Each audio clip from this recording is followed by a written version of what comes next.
In this video, we're going to be taking a look at the Vintage Collection Elite Praetorian Guard on the Last Jedi cardback. Hey there, Star Wars collectors, and welcome to another Bossk's Bounty video. As mentioned in the intro, we're going to be taking a look at the Elite Praetorian Guard. He is part of the Vintage Collection. As you can see, he's on the Last Jedi cardback. And let's just take a look at that cardback. So, the front of the card there. Now, I've got to say that I'm not really too keen on this image. It is really computer generated. Sometimes they take images straight from the movie or promo shots. Other times they tend to use digitally enhanced images, which I'm not too keen on. This one in particular is particularly bad at that. It's very red, and obviously the background's red as well, so he kind of doesn't really pop on that card.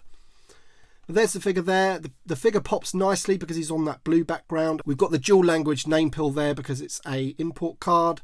And as you can see, we have the Star Wars The Last Jedi logo there with the racetrack design. We have the Kenner logo down at the bottom there. All this warning nonsense up the top. Now, I know a lot of you don't like The Last Jedi. I think it's about probably a 50-50 split. I'm not massively keen on the film itself.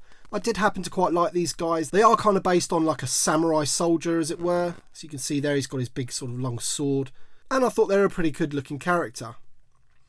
Back of the card, we have the Vintage Collection logo as per usual. Racetrack design. This character is VC138 in the line. So there's the rest of the wave. I've already done reviews for the Stormtrooper, Captain Phasma, Lando and Chewbacca. So be sure to check out those reviews after this one. And we also do have Yak Face there, just randomly placed. Disney and Hasbro on the bottom of the card. So there you go then, guys. You might know that this is actually a repack of the 3.75 inch Walmart exclusive Black Series figures. I never actually managed to get one. I think it's one of the more rarer figures to get in that line. So I'm going to open this one up and take a look at the figure. Okay then, guys, so here is the Praetorian Guard out of the packet. And I've got to say, it's a pretty good figure actually. It's nice and bright, really shiny. As you can see, all in that glorious crimson red. Very reminiscent of the Emperor's Royal Guard. You can see the lights are really shining off him there. He is really glossy. And as I mentioned before, he does have that look about him that he's kind of like from the samurai era. He's got all those bits of armour that are overlapping down his arms and on his chest.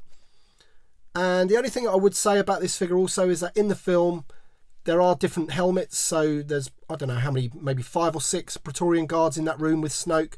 And I think maybe there's 3 or 4 different types of helmets. So it would have been nice to have maybe some different helmets to go on, because it is just held on by a ball joint there. So you could easily remove the helmet and put one of the different ones on. You can see there, he looks pretty good there though. It's nice soft goods cloak down below, which is always nice. And it's got that split in the middle there so you can move his legs freely, and then you can pose him however you want. So yeah, even though I'm not too happy with the card back, I think out of the box this one's a pretty good figure to display. And especially if you do like the sequel trilogy and you've got the Snoke figure, you could pretty much do a pretty good diorama here with if you had a couple of these. So you can see there the armour goes all the way around the back, so he looks pretty good. Now the good thing about this figure in terms of the articulation is that the shoulders actually, obviously they're on ball hinges, they actually do move all the way up there, because this piece of plastic here is actually like a soft vinyl plastic on his shoulders there, so you get a lot of movement there. It doesn't actually hinder his arms.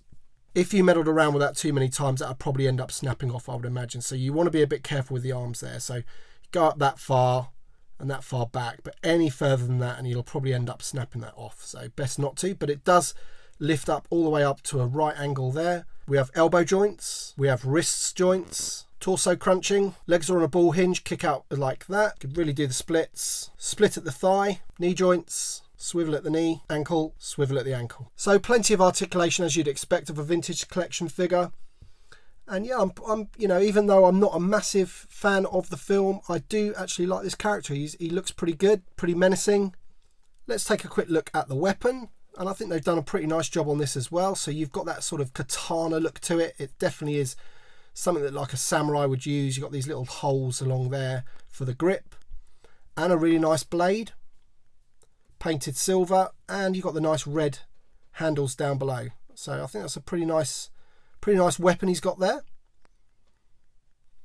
Okay then guys, so that is the Elite Praetorian Guard for the Vintage Collection. Thank you very much for watching as per usual. Hit that like button if you like this video, subscribe if you're new, and we shall see you on the next one.